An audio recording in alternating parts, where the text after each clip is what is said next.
झोल मां साईं तुझे दर ते बीठो आया जले झोल मां साईं तुझे दर ते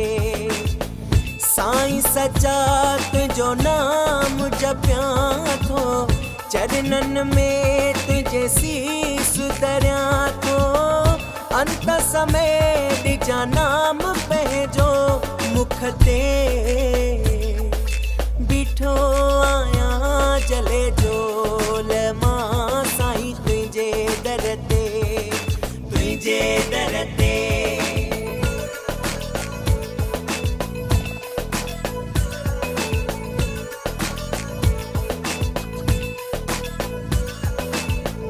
केसी ताईं साहुई रहंदो नेठ बनी मालिक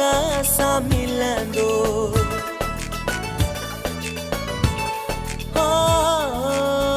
केसी ताईं साहुई रहंदो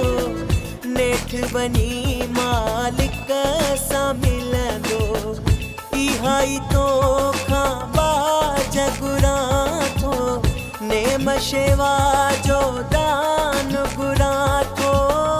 अंत समय डिजा नाम पंहिंजो मुख ते बीठो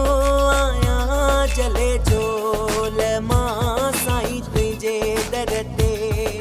तुझे दर ते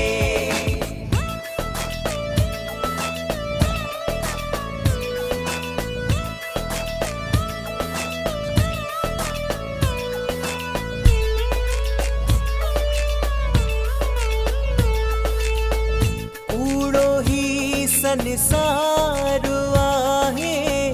कूड़ो ही परिवार आहे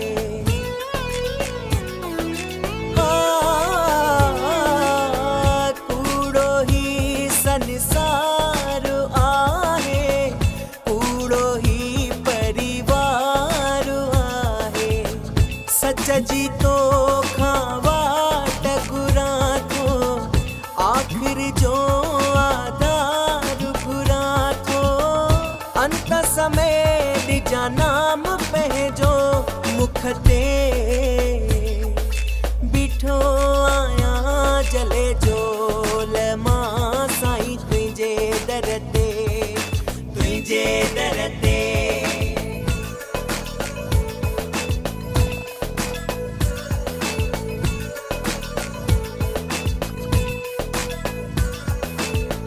पवन चई पंहिंजो हाल छॾियो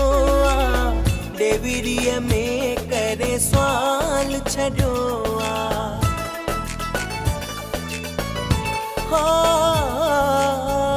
पवन चई पंहिंजो हाल छॾियो आ डेविरीअ में करे सवाल छॾियो आ तोखां तुंहिंजो नाम घुरां थो तरण जो सामान घुरां थो अंत समय डिजा नाम पंहिंजो मुख ते बीठो आया जले झोल मां साईं तुझे दर ते बीठो आया जले झोल मां साईं तुझे दर ते तुझे दर ते तुझे दर ते साईं सचा तुझो नाम जपिया थो चरणन में तुझे सीस दरिया थो अंत समय डिजा नाम पंहिंजो मुख ते बीठो आया